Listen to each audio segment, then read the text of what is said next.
strength of street knowledge. Witness the strength. Street knowledge. Street knowledge. Terrorize the jam like troops in Pakistan. Street knowledge. Street knowledge. Quick service announcement brought to you in part by Warriors. Damn, that shit was dope.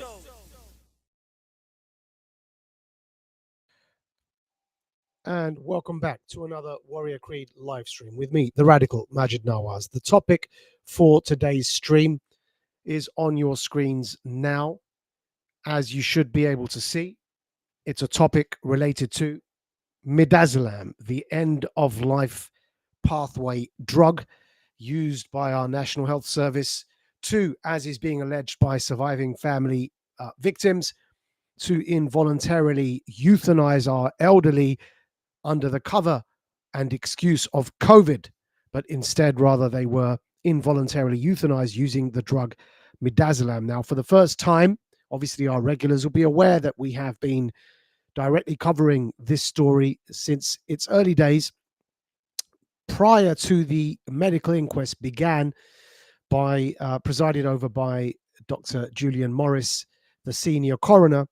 Prior to that, 50 families attended Parliament, making this incredibly serious allegation that initially, when people heard it, was too serious to even be believed. And yet now here we are, many years, a few years later, in the middle of a Southwark Coroner's Court medical inquest into a precedent-setting case put forward by the Dimmock family. And of course, the second leg of that case is coming up in August. But now, for the first time, the barrister involved, leading the case on behalf of the Dimmock family, MIDAZOLAM barrister in Dimmock inquest, James Bogle, King's Counsel, KC, breaks his silence. And that is the breaking news today, that the barrister leading the case on behalf of the Dimmock family has spoken out, ostensibly in an interview with Peter McCormack on his podcast, to voice his opinion against this Labour government under Prime Minister Keir Starmer's decriminalisation of state-assisted death or euthanasia. Keir Starmer's Labour government has indeed, in the United Kingdom, now, through the House of Commons, passed the bill, awaiting, of course, its full run and ratification, but having passed the bill through the House of Commons to decriminalise state-assisted death, state-assisted suicide, in other words, euthanasia. The barrister involved in the Dimmock family case, specifically about MIDAZOLAM, approached the interview concerning his views around euthanasia, but in the middle of that interview broke his silence on his views on the specific topic of MIDAZOLAM. And that is what we're reporting.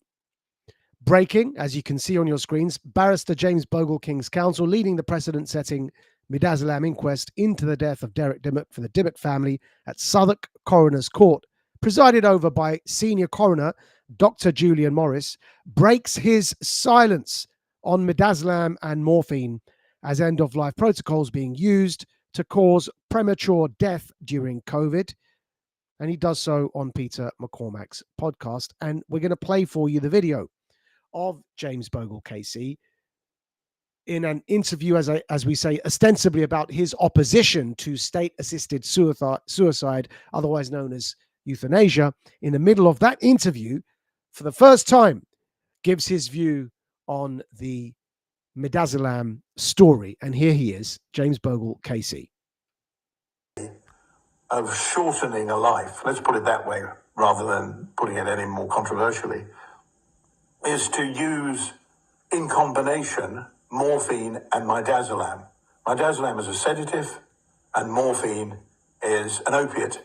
Or morphine is used to eliminate pain, and MIDAZOLAM is used to sedate you, ostensibly to calm you down. The combination of the two is a very effective way of shortening somebody's life. And what happens is the doses go up and up and up. Patient dies, and nobody really knows, did he die from dehydration? Did he die from malnutrition? Did he die from his underlying condition? Or did he die from having an increased dose of morphine and midazolam? And because this is why I said earlier, if you want to kill somebody, get a doctor or a nurse to do it, because it's very, very difficult to pin the blame on them. And the use of morphine and midazolam as a regular feature of treatment of the terminally ill, of the sick, of the chronically sick and elderly in the NHS is now very common. I myself, with my own mother, when I went down to visit her in hospital, I said to the doctor, "Can I have a look at the drug chart?" And the consultant said, "Well, why do you want to do it?" "I just would like to see it, if you don't mind." Sure enough, she was being given morphine and midazolam. And I had earlier said to the doctor, is she in pain? "No, she's not." "Well, is she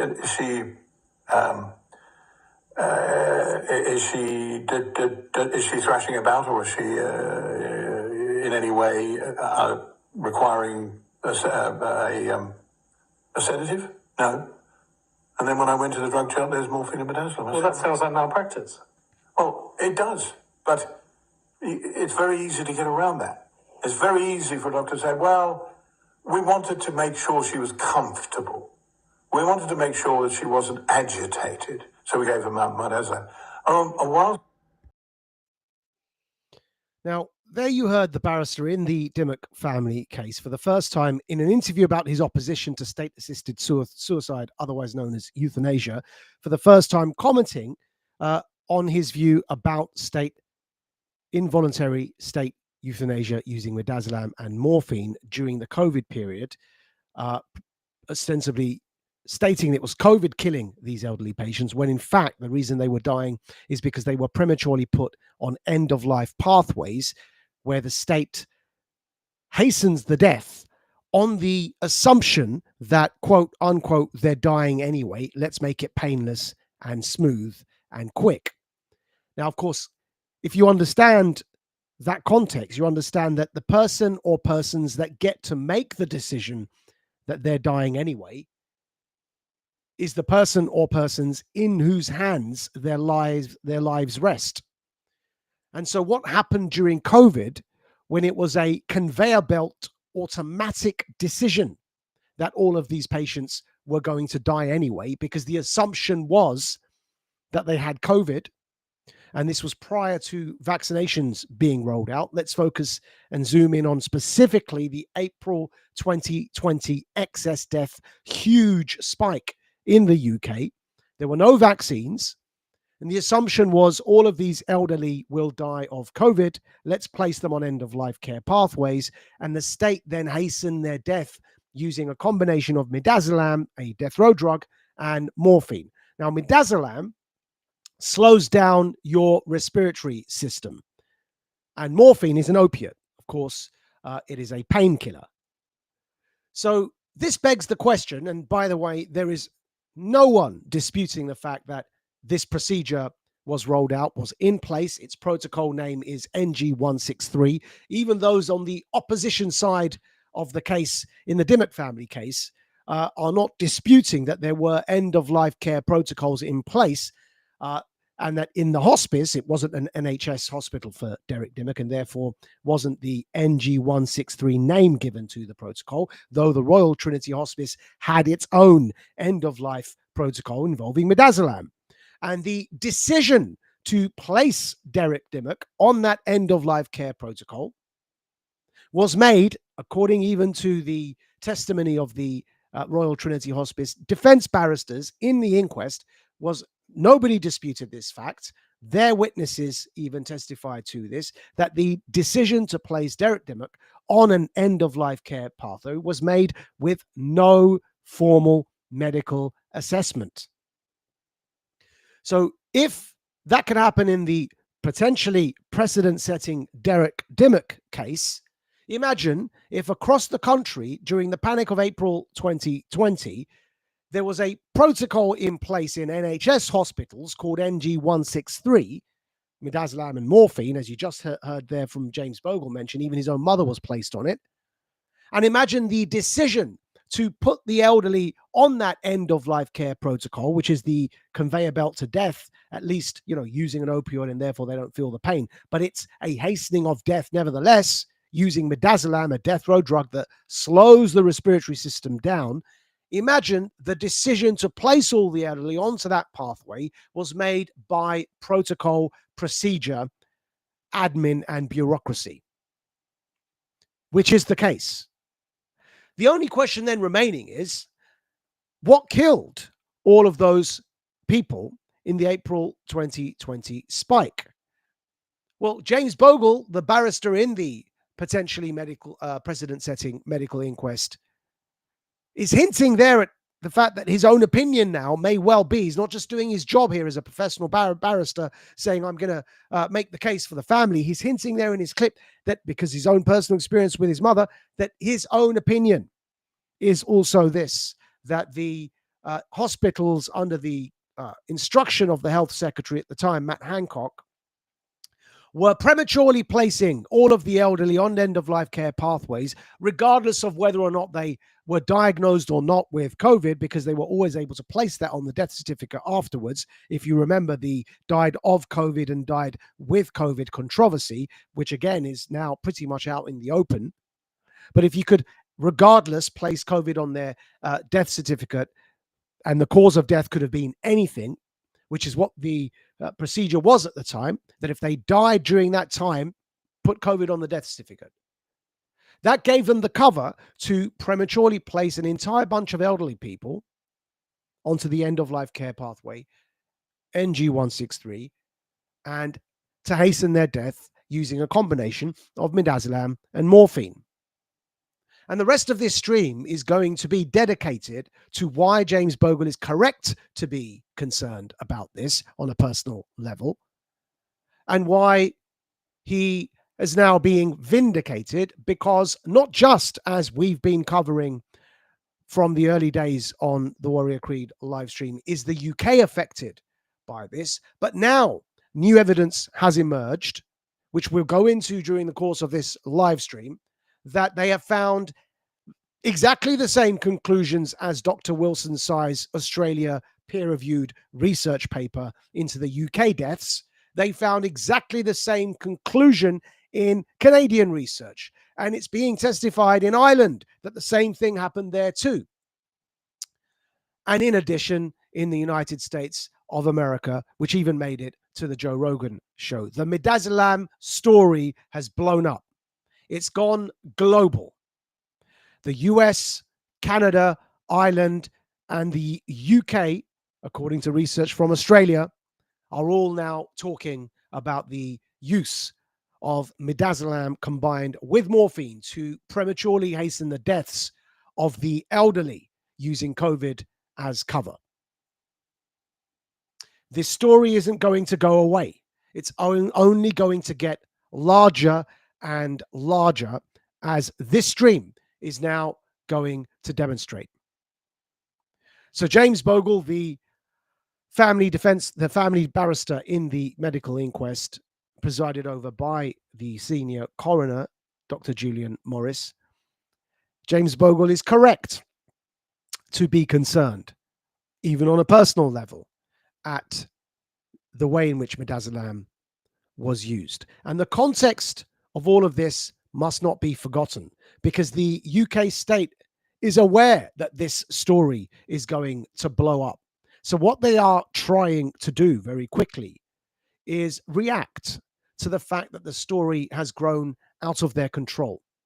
And the way to react, as we've mentioned a while back on the Warrior Creed live stream and on the written Radical Dispatch, is that the state is seeking to decriminalize euthanasia so that they can quickly attempt to normalize the situation before the story defines the terms of the debate for them. So that's what happened, and it's off the back of this that we suspect James Bogle felt compelled to speak out. While we've all been worried about Netanyahu provoking World War III after attacking Iran, you can see the date there from this post, it was June the 21st. While we've been worried about Netanyahu provoking World War III after attacking Iran, the UK Prime Minister Keir Starmer's globalist Labour government voted to decriminalize full-term abortions and assisted dying. These globalist occupiers sitting in Westminster will be removed, and both of these decisions will be reversed by the people.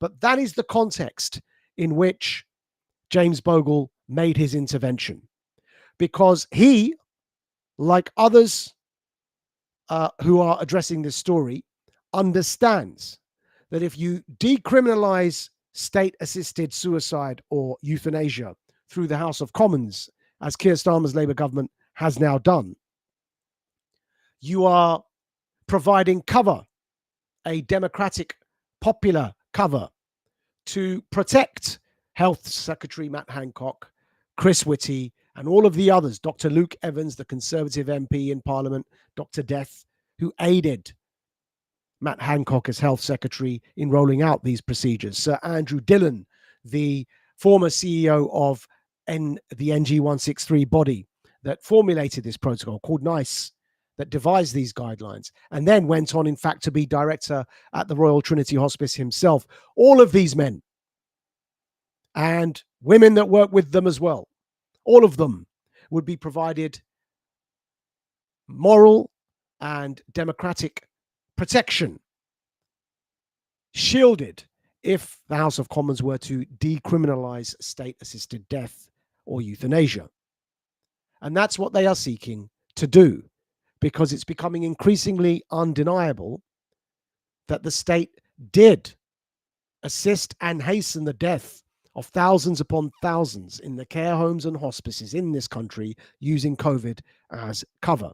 And the assisted dying bill is a danger to all those who are concerned with exposing this scandal. And we warned about it, if you remember, back then in May 2025, in a Radical Dispatch and a Warrior Creed live stream called UK Assisted Dying Bill Must Be Killed. Because as Right to Life have shown here from the same time period, breaking, the Daily Telegraph confirms that full-term abortion would become legal under Stella Creasy's proposed extreme amendment to the Crime and Policing Bill set to be debated on Tuesday, as revealed in a legal opinion from a leading KC. And there's the Telegraph report for you. Full-term abortion to become legal under change planned by MPs. Assisted dying and full-term abortion, the state is in the business of dealing in death. They have decriminalized full-term abortion in the UK House of Commons, and they have decriminalized state-assisted suicide, aka euthanasia, again in the House of Commons. It's yet to go through the Lords, come back and get ratified, of course, the King's assent. But these are the intentions of the Labour government. And so that's the context in which the barrister acting for the Dimmock family has decided, of course, to speak out. He went on the Peter McCormack podcast to criticize state-assisted suicide or euthanasia. In that context, raised his concerns about the MIDAZOLAM story, because in a scenario where state-assisted death is no longer criminal, where euthanasia is portrayed rather as showing mercy and is no longer a criminal offense, just imagine how many elderly the state could prematurely kill using the end-of-life protocols and the drug midazolam combined with morphine. Remember something, folks. If your heartstrings are about to be pulled right now because of I use the phrase mercy, remember something. Once these protocols are in place, and once and if the state decriminalizes euthanasia, the decision to place your father, your mother, your children, your siblings, your loved ones on an end-of-life care protocol and hasten their death will not be a decision you get to make. So if your heartstrings are about to be pulled by emotional arguments that are sympathetic to softening the blow on those who are about to die and may be in pain, understand something. That's not how systems work. Systems do not have feelings. Systems, once in place, work whether or not you're in pain or not. Once this system is in place, the bureaucracy and the red tape will ensure that your loved ones your parents, your children, your siblings, anyone could be placed on an end-of-life care pathway and prematurely brought to their death by the state, and you would have absolutely no say in it. And the decision would be made based not on whether or not they're in pain, but on what is known as a QALY, or a QALY calculation, a calculation made by the NHS for quality in life years. It's a crude economic calculation made to decide whether or not the tax revenue that is generated from this elderly person exceeds the cost of keeping them alive. And if their QALY is positive, they will not be placed on an end-of-life care pathway. If their QALY is negative, it costs more on the state to keep them alive. And because you cannot afford private health care, the state, and in this case represented by a NHS doctor, who for the context of this conversation is an agent of the state. And it's the NHS doctor acting as an agent of the state in that context who gets to make the decision to place your loved one, your parent, your child, your sibling on that end-of-life care pathway, hastening their death. You have absolutely no say in it. All of that happens if the UK state succeeds in its heinous attempt to decriminalize full-term abortions and also euthanasia. And if you're wondering how all of that can happen, let us confirm for you right now, look it up for yourselves if you doubt us, that everything needed to allow for what we've just described to happen, in the sense of an agent of the state, being a doctor, placing your loved one on an end-of-life care pathway without your consent, the laws for that are all already in place and effective. Right now, as we speak, it is not your decision unless you have gone in advance to a solicitor and have taken out a legal agreement with your loved one that you are responsible for life or death decisions as their agent in the context that they are incapacitated. Unless you've specifically gone out to pay for that by going to see a solicitor, the following things are the default status of the law and how your loved one is treated in an NHS care facility. A, they are assumed as a default organ donor unless they have opted out. That is the state of the law right now. They are assumed as a default organ donor unless they opt out. B, the decision to place them on an end-of-life care pathway is a decision that is in the hands of the doctor, and legally, the doctor in the NHS is not obliged to take your view, to prioritize your view in that regard. That is just the fact of law at the moment. The doctor is obliged under law to consider your opinion, but is not bound by your opinion whatsoever. The decision to place your by default organ donor relative on an end-of-life care pathway and to hasten their death is a decision made by the doctor on call in that facility, who in that capacity is acting as an agent of the state, rolling out their end-of-life protocol. These things are already in place. The only thing preventing that doctor from making the wrong or right call in this regard, outside of the COVID context where they were provided with ample motivation to place them on an end-of-life care using COVID as a cover. But in the current context, outside of and away from COVID, the only thing preventing a doctor incorrectly placing your loved one on an end-of-life care pathway is their concern in their conscience that they may be committing a criminal offense if they euthanize your loved one, knowing that your loved one isn't in fact going to die. And that last caveat has just been removed by Keir Starmer's Labour government. That last piece has just been voted on in the House of Commons to become decriminalised, and it's yet to ascend into law. But if it is granted royal assent, that last piece of the jigsaw will be removed. It will no longer be a criminal offence for the doctor in this context, acting as an agent of the state, to decide themselves that your loved one should be placed on the path of hastening their death for any reason that they deem fit. And in that context, keep in mind that they are by default assumed to be an organ donor, which provides ample motivation, if certain organs are needed, to hasten their death. That's the sad state of affairs. And that's the context in which we believe James Bogle has decided to speak up, because if the MIDAZOLAM protocols remain in place, the doctors with a decriminalized state of affairs for euthanasia have every reason to industrialize death using the state. Because whether it's for organs or whether it's through the quality calculation, there comes a point where it's economically inefficient to keep elderly patients alive.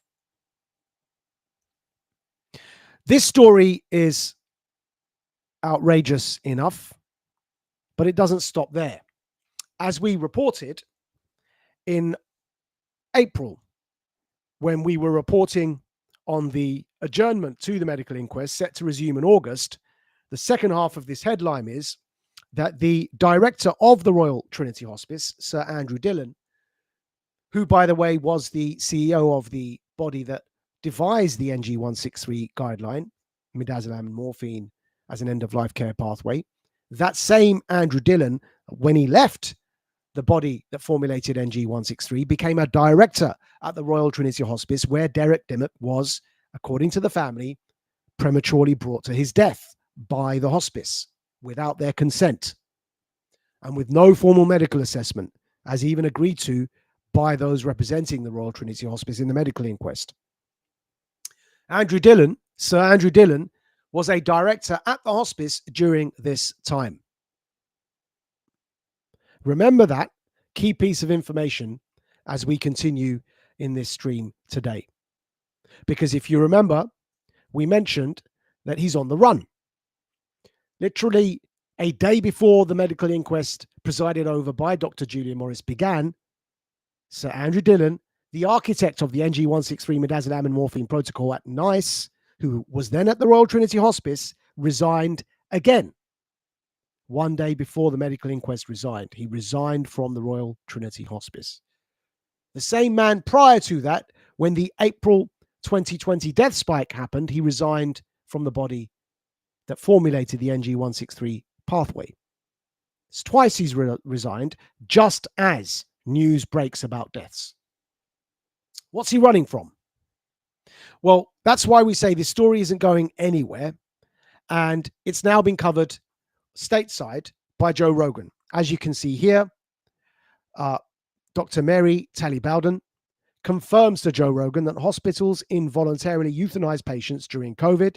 This confirms what we at Radical Media have been covering during the ongoing medical inquest at Southwark Coroner's Court into the premature death of Derek Dimmock, whose family say was involuntarily euthanized using midazolam and morphine. Bowden to Rogan, I've seen this. I've reviewed records from these hospital patients, and they'll euthanize them. They need the bed. They said, well, they're going to die anyway. We're going to play you that clip because it amply demonstrates the worry we have about euthanasia having just been decriminalized in the Keir Starmer-led UK government through the House of Commons. Today, that's first jury trial in the country over these hospital protocols, where they had a young woman with Down syndrome. They basically euthanized her. They gave her a DNR order, even though she didn't have one. And the father has just been wonderful. It's a Shara family. And why did they do that? They euthanized her for what? I've seen this. I have reviewed records from these hospital patients, and they'll euthanize them. They need the bed. They say, well, they're going to die anyway. What was this person in the hospital for? COVID protocol. So, and they, wait. So they were in the hospital with COVID and they gave them something to kill them? Yeah, that happened all. I'm sorry, but that happened. People, they give them morphine and insulin. And yeah. That's common? Yeah. I've reviewed charts. In this situation, they gave her a DNR, which is do not resuscitate, meaning if they look like they're dying, you don't do anything, which that was not the case. So they're suing for battery, which is one way of getting around the PrEP Act, because the PrEP Act is very hard to penetrate. The PrEP Act protects everybody, all the doctors, all the hospitals from any wrongdoing during COVID. So it's been this big challenge trying to get around the PrEP Act. And this case has hope of getting around the PrEP Act because they're charging for battery, and they're in trial. It started today. It's in Wisconsin. So that gives me hope. So there you see on Rogan news of the very same story, midazolam, end-of-life protocols. The state involuntarily euthanizing the elderly has now spread to the United States of America via the Joe Rogan podcast. But it doesn't stop there, folks. And by the way, you would have noticed in that clip, you would have noticed the interviewee, Dr. Bowden, saying that it's very difficult to hold doctors and nurses to account for this because they were provided with the protection, the shield we mentioned earlier, that even in the UK was the case. And so they're getting around it using a battery in law, a battery case, a battery meaning assault. And yet that's exactly what James Bogle, the barrister, said in the clip there with Peter McCormack. He said, because it's very difficult to pin this on the medical establishment, they were provided with protections.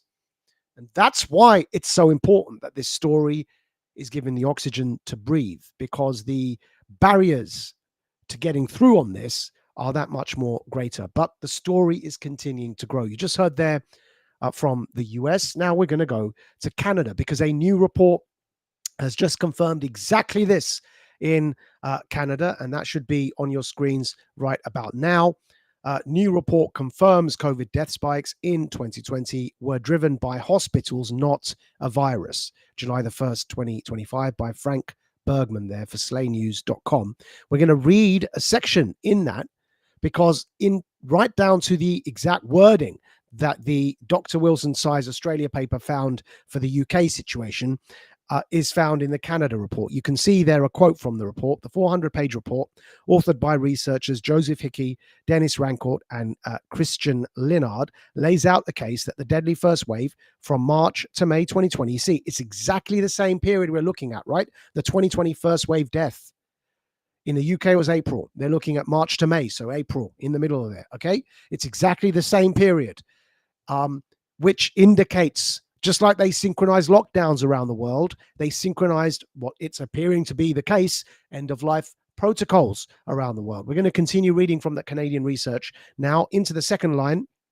Lays out a case that the deadly first wave from March to May 2020 was not a natural pandemic. It was a man-made medical disaster. Quote, where excess mortality occurred, it was of institutional and iatrogenic origin, caused by mistreatment of frail and vulnerable people in hospitals and nursing homes, end of quote, the report states. In plain English, people died because of the way they were treated, not because of a contagious virus. Keep also in mind, as well as being in the exact time frame as the UK research indicated by Dr. Wilson Sy, the word iatrogenic is used there. Iatrogenic means that the intervention, the medical intervention itself caused the deaths, not the concern, the illness that you were trying to avoid. Iatrogenic means that it was the actions of the doctors who actually ended up killing these people, not the thing they were fearing, the virus that was killing these people, but rather it was the action of the medical establishment. That's what it means to say that the deaths were iatrogenic. And that's exactly the word that was used by Dr. Wilson Sy when he looked at the exact same time frame, April 2020, in the UK. As we reported in this exclusive interview we did with Dr. Wilson Sy at the time, you can see that from over a year ago, February 22nd, 2024. That's still there on the Radical Dispatch for everybody to see. We'll republish all these receipts tomorrow. But here's a direct quote from Dr. Wilson Sy's paper from over a year ago. You can see it there at the bottom. Dr. Sy answers this query immediately and candidly in the very next paragraph, the query of what killed all these people. And this is a direct quote from his peer-reviewed statistical analysis.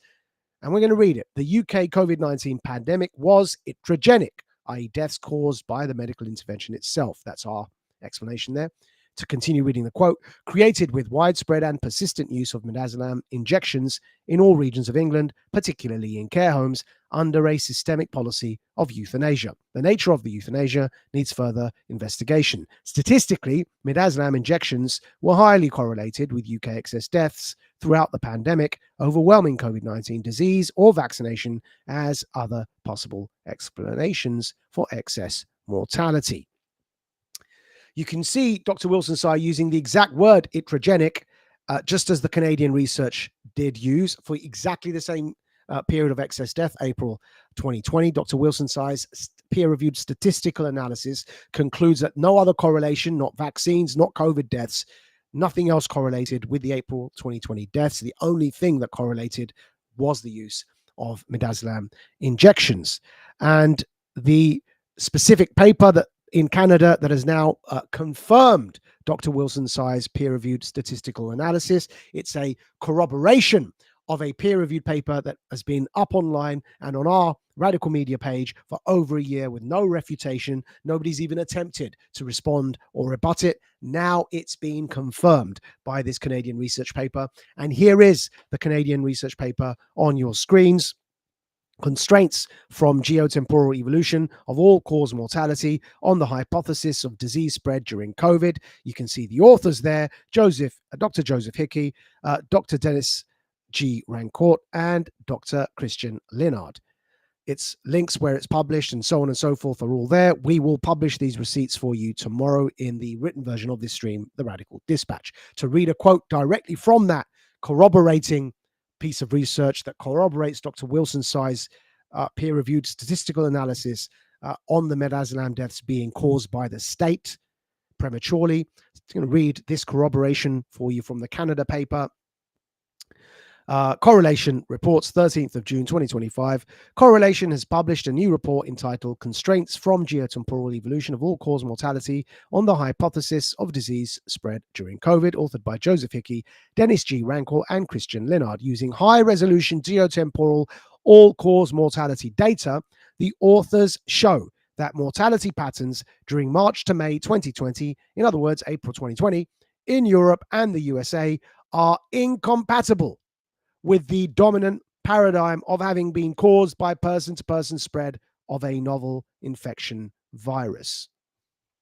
There you have it, folks. Canadian research now confirms Dr. Wilson-Tsai's peer-reviewed statistical analysis about the UK. They've now confirmed it in Canada for Europe and the US, which was the cases they studied, and it doesn't stop there. Not only has the story reached the US via the Joe Rogan podcast, not only has new corroboration arrived from the Canadian research paper we just mentioned, but also corroboration has now arrived from Ireland. And you can see on your screens now, exclusive expose, senior Irish pharmacist has just made the most damning protected disclosure I've ever seen about Ireland's COVID response. Senior counsel Una McGurk joined me to unpack this 16-page document that exposes what appears to be corruption at the highest levels of our health system. The evidence is shocking. Midazolam administration in nursing homes perfectly correlates with death spikes in April 2020. Oh dear. Now even Ireland corroborating that critical period of April 2020 and the fact that only midazolam injections correlate to the excess death spike. We're going to play you that video from Ireland now as well. Take a look at this. And again, notice the exact similarities with the facts. April 2020, the fact that midazolam is said to be a respiratory restrictant. So why would you prescribe a respiratory repressant to patients that supposedly had a disease that represses their respiration? Why would you do that? Why would you shut down their breathing by giving them midazolam to treat COVID if COVID shuts down their breathing? Think about that for a moment and watch this clip. Home, there were no protocols for the care of these people. In the hospitals, they had been getting treatment, but when they arrived in the nursing homes, there was no protocol for treatment. And this is one of the things that you may recall Dr. Marcus de Bruin spoke about when you interviewed him recently.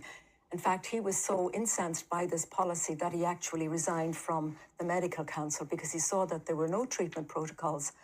And the only thing that they were given was end-of-life care, like do not resuscitate. And they were given drugs like midazolam. And I don't know if you know about midazolam, and I don't know if tell the viewers. The viewers. It's an end-of-life drug. It speeds up your death. It causes kidney failure. It's a horrific drug. Not only that, but it is a respiratory suppressant. So why would anybody give midazolam to a patient that suppresses their respiratory system when we are supposed to be in the midst of a respiratory crisis like COVID? It simply doesn't make sense. So this was a very, very bizarre policy. Now, it's not clear who directed the protocols for the care or the end-of-life care. But what in effect happened was that in April of 2020, there was a spike in deaths in nursing homes in Ireland. Can I bring up my slide now? Yes, please. Yeah. Okay, thank you. Thank you. Thank you. Sorry. I wanted to get to this slide as fast as possible. Thank you very much. Go ahead. Yeah. And this is a slide, and by the way, this is a slide which is contained in this protected disclosures document, and that's why I'm using it. And so for the viewer can see that the dark, thick lines represent the deaths that took place. And as you can see, you know, fourth in from the bottom, April 2020, there is obviously a very massive spike in deaths. I mean, it's very, very clear. And then coincidentally, the thinner line, which in reality follows it, it's red in reality. You can see it exactly.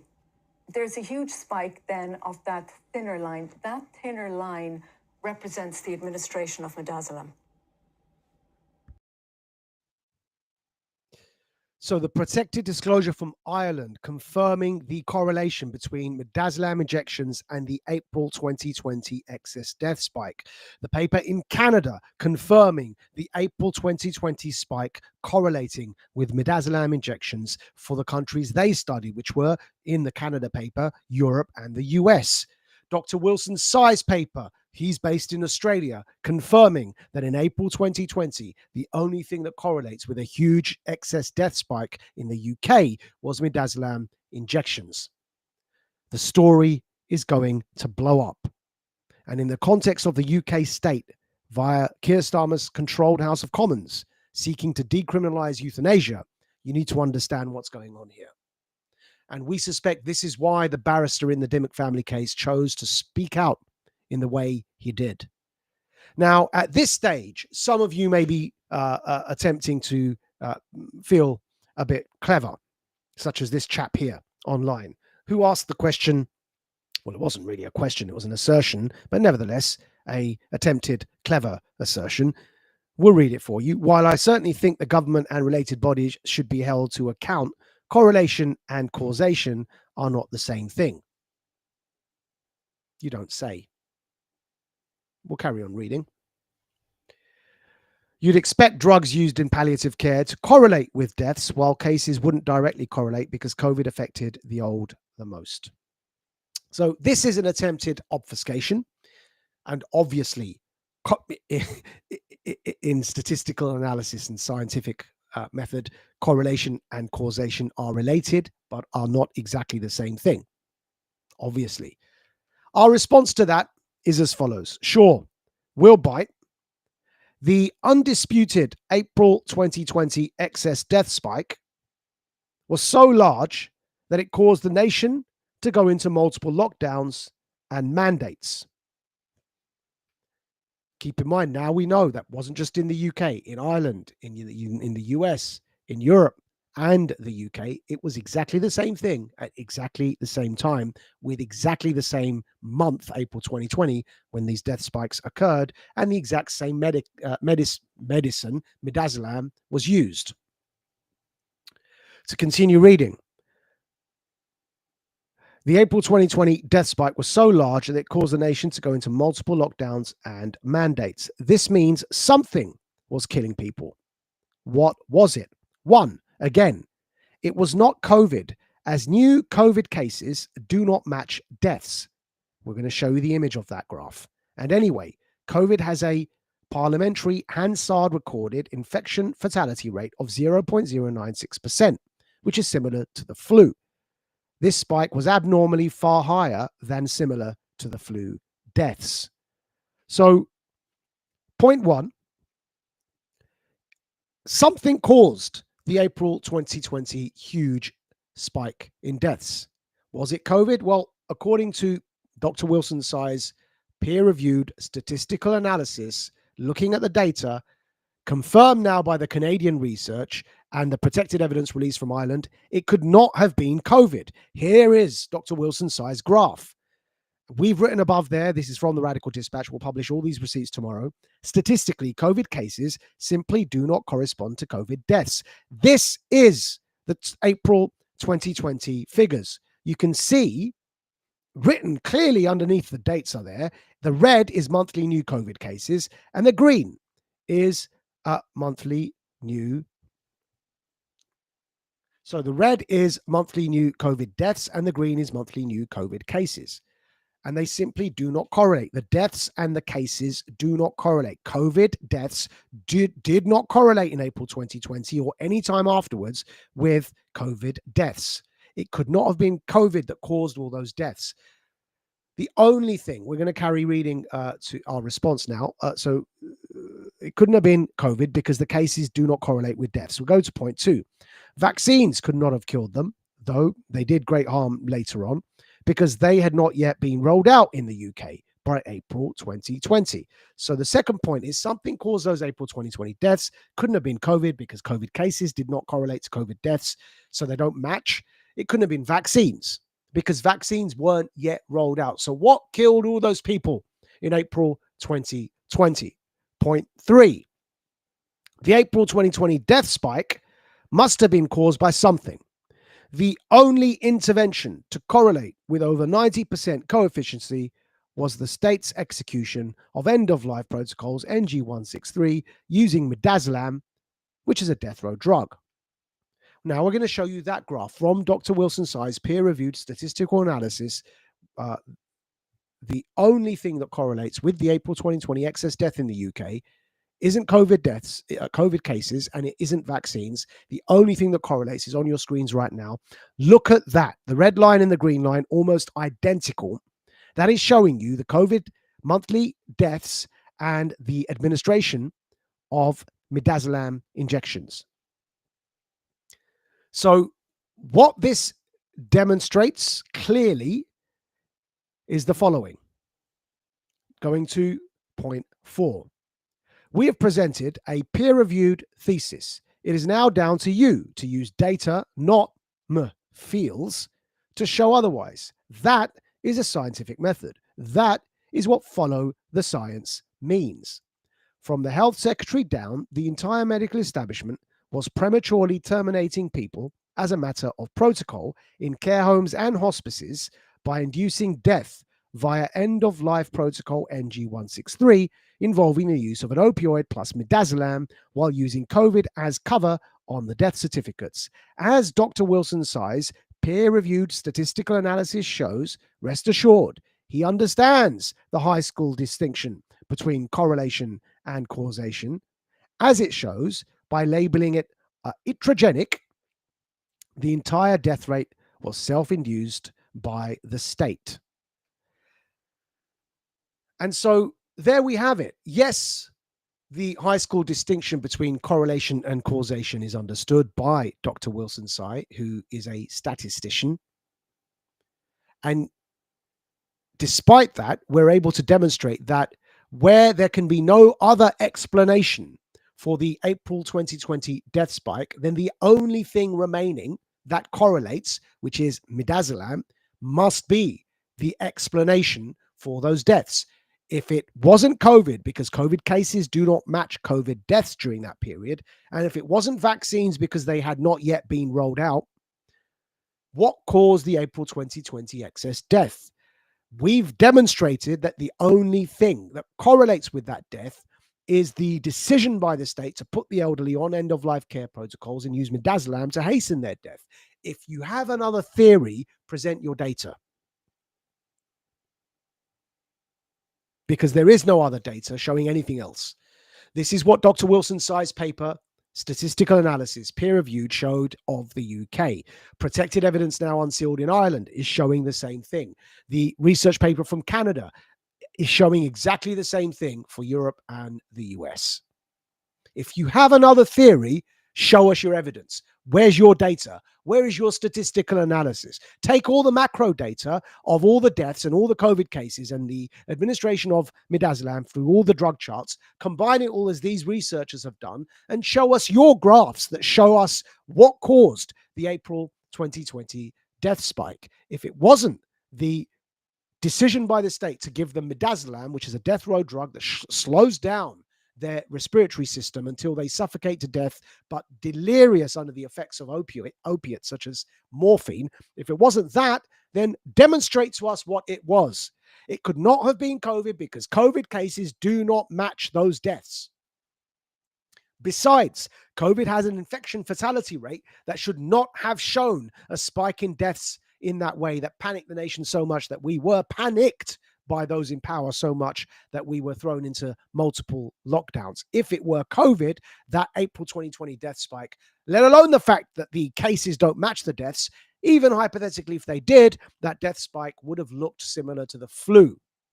It would not have allegedly panicked our authorities into throwing us into multiple lockdowns from fear of some new and novel deadly virus that this data, this peer-reviewed statistical analysis shows didn't exist, and that those deaths were iatrogenic, caused by the actions of the doctors themselves, as the Canadian research now corroborates too.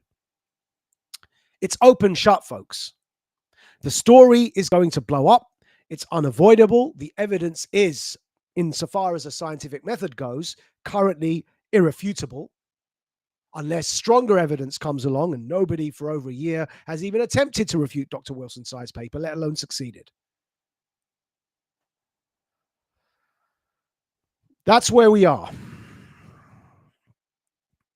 And that's why they were obfuscating about whether the patients on their death certificates should have been labeled as dying with COVID or of COVID. Because as long as they could have a positive PCR test, for which, of course, we now know also due to the exaggerated cycle thresholds were finding false positives.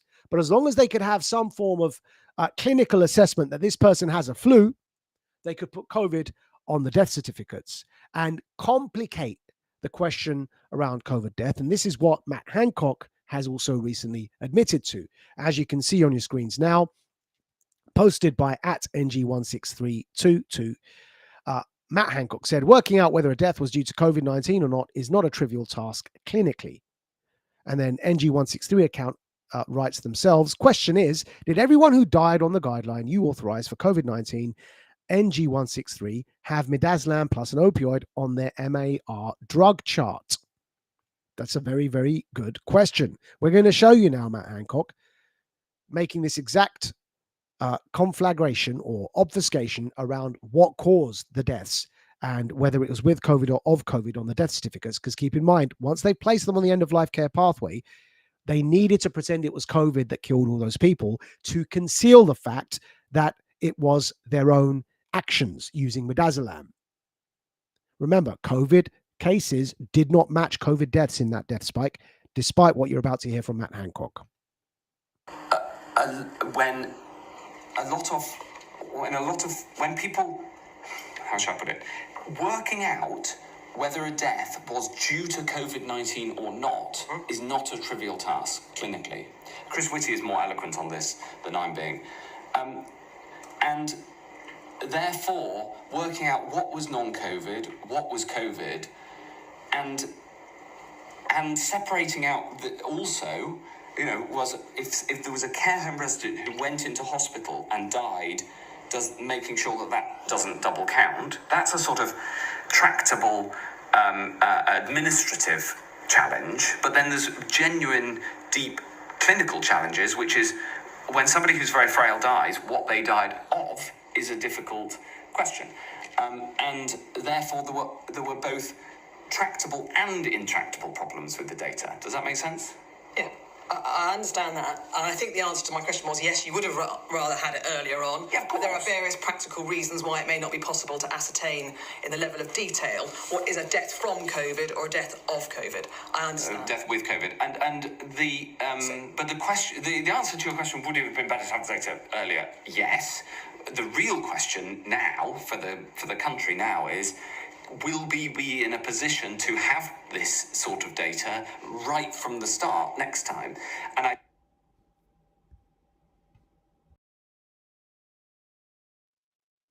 So there's former Health Secretary Matt Hancock obfuscating around whether or not these patients actually died with COVID by providing this entire bullshit framework of did they die of COVID or with COVID, whereas we've now demonstrated using the peer-reviewed statistical analysis that the supposed new COVID cases simply did not match COVID deaths in April 2020. So it becomes irrelevant whether Hancock thought they died of COVID or with COVID. The cases simply don't match. It wasn't COVID killing them, regardless of what Hancock is saying. But again, there is more evidence mounting with regards to this, because now the COVID inquiry ongoing, which is where you just heard Matt Hancock there speaking from, is revealing more and more, as is on your screens now, as this poster, this account at GeoFlow8 says, new UK COVID-19 inquiry, 1st of July 2025. Shocking session evidence by a care home manager from Wales who recalls the treatment of a resident who became her first COVID death. I rang her own GP, was then back on duty. I said, I need some oxygen. I need it ASAP. And instead, she prescribed end-of-life drugs, which is midazolam. We're going to show you that clip now as well. This is what really happened, regardless of whether they were on their death certificates designated as having died of or with COVID. This is how they really died. Recall the first death of a COVID-19 positive patient of yours? I do. Can I just ask you some details about that, if I may? On that occasion, I understand that it was an elderly gentleman who had lady. A lady. Oh, my apologies. Yeah. A lady who'd become unwell. Yeah. And that you requested a test again from Public Health Wales, as we've already been through. That test subsequently came too late. Yeah. In the day.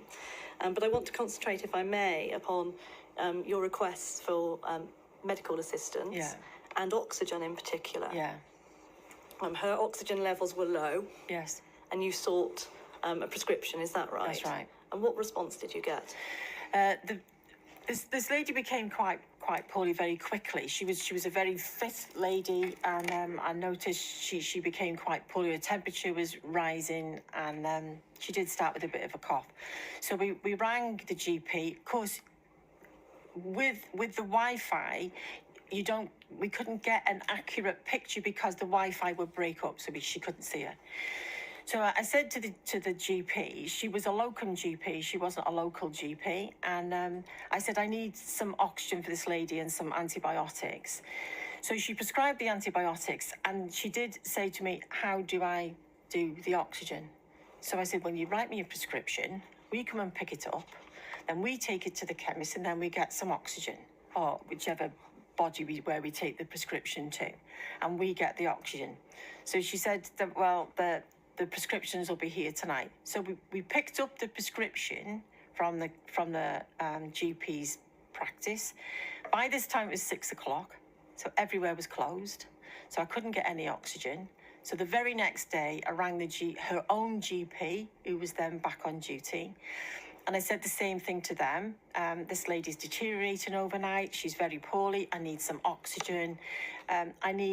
We've picked up the antibiotics. I need the oxygen. I need it ASAP because our oxygen levels are dropping down.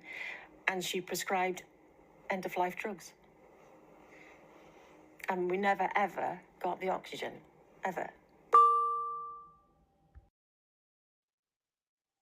And this was done in the care homes and the hospices because they were given do not resuscitate orders, so that, of course, they wouldn't prescribe the oxygen, because they were all told, doctors and nurses in this context acting as agents of the state, that if you're given a DNR, nil by mouth, deprived of water, food, anything that helps to revive the patient, because they're on DNRs, do not resuscitate means don't revive them. So, of course, they're placing them on end-of-life care pathways and on mass DNRs, or do not resuscitate. And this was done in the care homes. As you can see on your screens now, do not resuscitate. 50,000 NHS hospital patients discharged into care homes during lockdown. GPs order blanket DNR orders, do not resuscitate orders, to all residents. We're going to show you that video now as well. And this is all coming out, by the way, from the COVID inquiry that's ongoing this month, July, in the UK. We will also be signing forms to say that if your heart or breathing stops, the carers will not resuscitate you. There will not be ambulances available to continue any resuscitation or take you to hospital, so that will not work. You would be unconscious quickly and not be aware that this is happening to you and not be in any pain, unquote. The homes are being asked to give this letter out to all residents in the care home.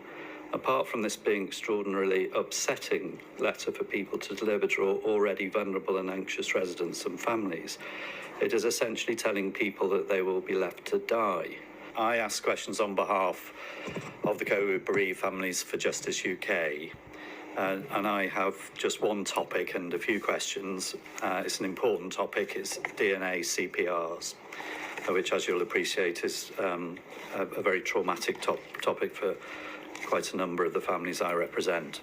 So 26th of March, and you're sending this, as I say, to Rosamond Rawton. Mm-hmm. And you say that, Ros, we've been contacted by a care home provider in relation to a flurry of emails and letters from their local GPs, essentially requesting that all residents in the home are put onto a DNAR. In one of the emails, which I know is not the scanned copy, there is even a suggestion that the GP is following government guidance stating that all over 70s in homes should be issued with a DNAR. This is a very urgent situation that could escalate very quickly and unhelpfully, causing lots of fear and concern amongst residents and their families, made worse by the fact that people are being asked to make decisions about their family members who they may not even be able to see for the last couple of weeks, nor do they have any prospect of seeing. I'd like clarification ASAP if this is in any way endorsed government policy. And then it goes on. I won't read it all. And then finally, I'd be grateful if you could also let me know the response. I think these things are probably happening all over the country. You then sent later the same day, in fact, going up to page 1 of that thread, please, the bottom half, to the same, well, to a CQC person, but also copied to Rosamond Rawton.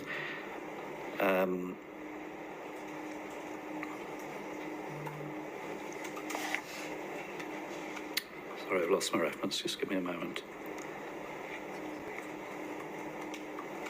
Sorry, you sent another email in the afternoon, bottom of page 1. Yeah. Further letters come through on this issue, headed sample of GP letters. The penultimate paragraph says this, quote, "We will also be signing forms to say that if your heart or breathing stops, the carers will not resuscitate you.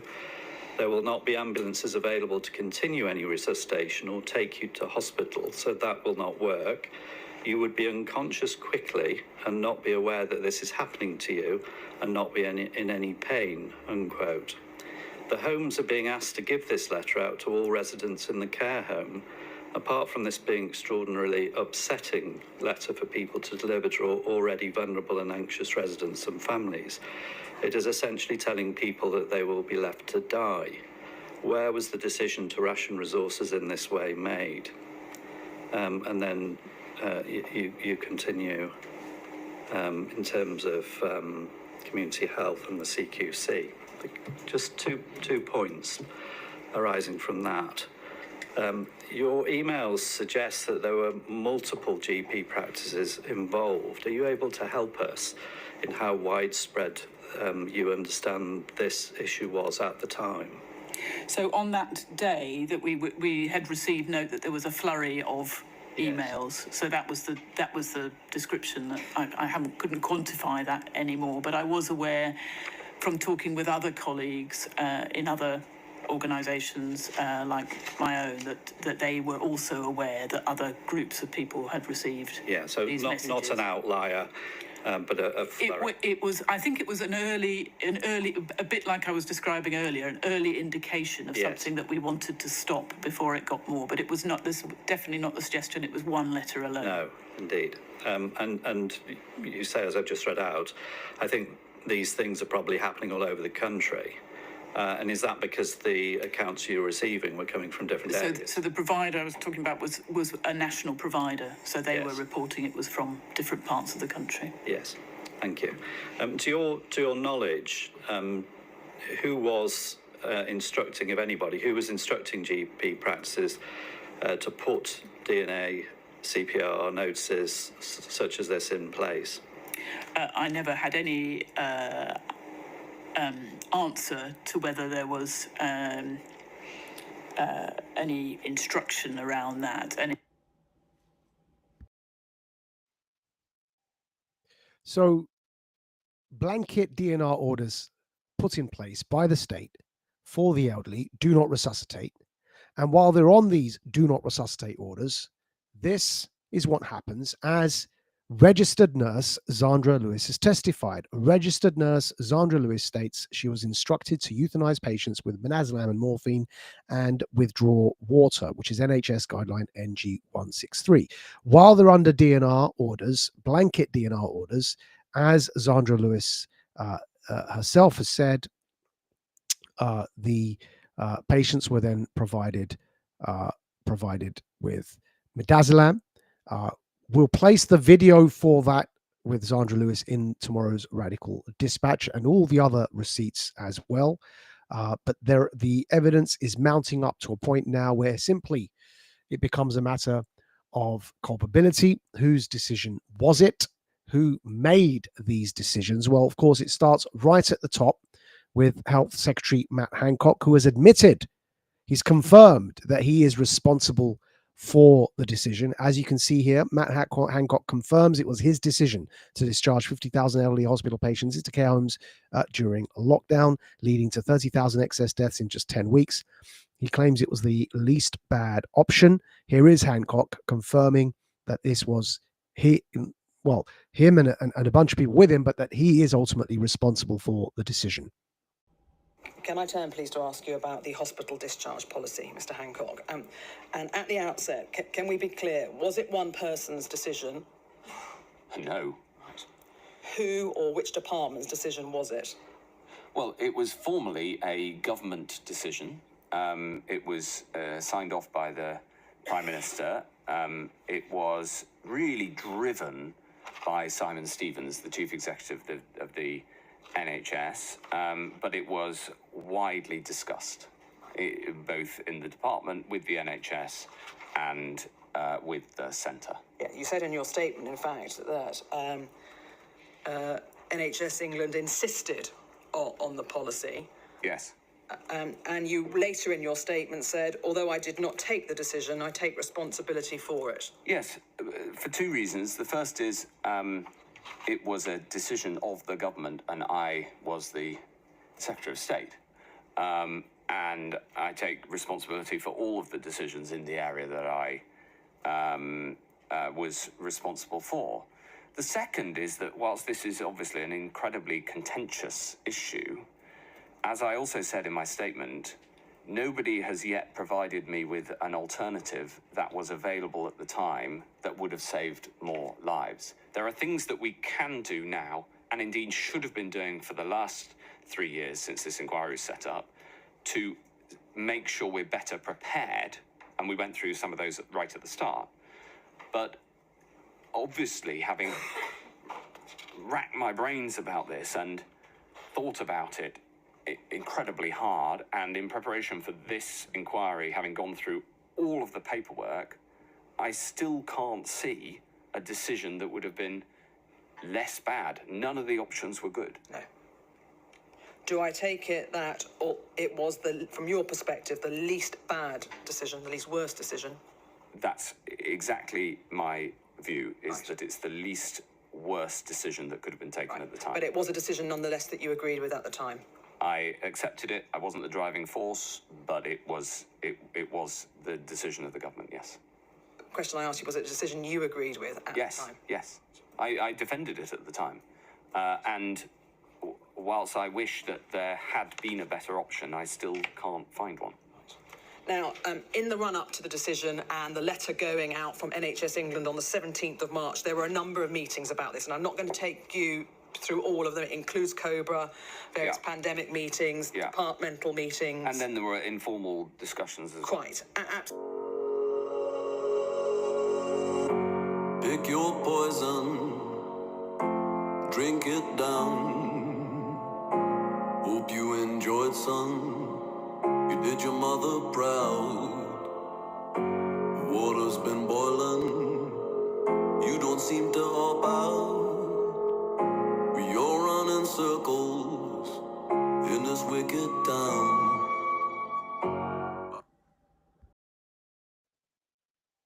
So that's Matt Hancock taking responsibility for the decisions to, which effectively for those care home deaths, but also recently through the COVID inquiry, Chris Whitty has decided to change his mind and also step up to taking responsibility. As the Telegraph reports here on your screens revealed, Chris Whitty behind irrational care home guidance that triggered COVID surge. Emails show medical chief's office signed off on moving untested hospital patients into vulnerable communities. As CMO, Chief Medical Officer, I had and have overall responsibility across all areas. So now we have Hancock and Whitty accepting responsibility. Of course, the responsibility question is now going to become undeniable as this story grows and becomes irrefutable. The interesting thing to note, we mentioned Andrew Dillon earlier. He was the CEO of the NG163 protocol, the body that devised that protocol. He went on to become a director at the Royal Trinity Hospice, where Derek Dimmock died. And as you see on your screens now, Dr. Julian Morris' inquest into the death of Derek Dimmock began on the 17th of March.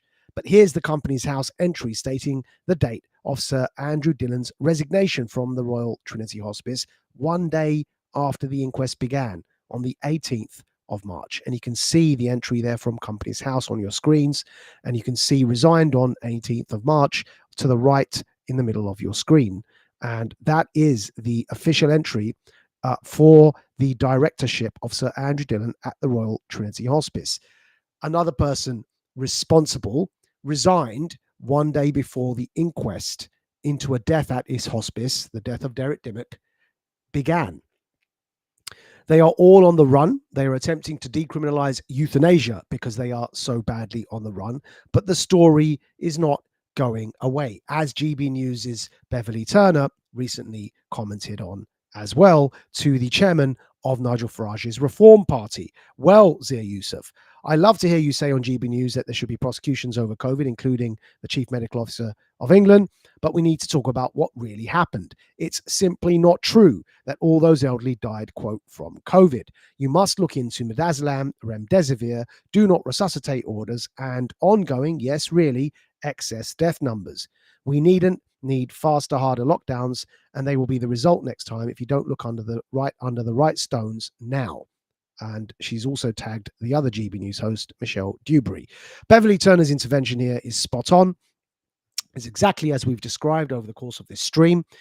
And we are going to conclude after having presented all these updated pieces of evidence for you from the various pieces of new research that have been done and the bits of evidence that have come out of the various inquiries, all confirming the original points made here on this live stream via Radical Media in the written Radical Dispatch, based on the research of Sir Dr. Wilson Tsai, that this is all now corroborated. Indeed, it's what happened. The state hastened people's death using COVID as cover by killing them with midazolam. And as this evidence mounts, journalists like Isabel Oakeshott, who spent time ridiculing those who promoted this story, as you can see, because it wasn't a thing. She said on your screens there, I've seen zero evidence whatsoever. This is a very silly conspiracy theory that undermines much more legitimate concerns.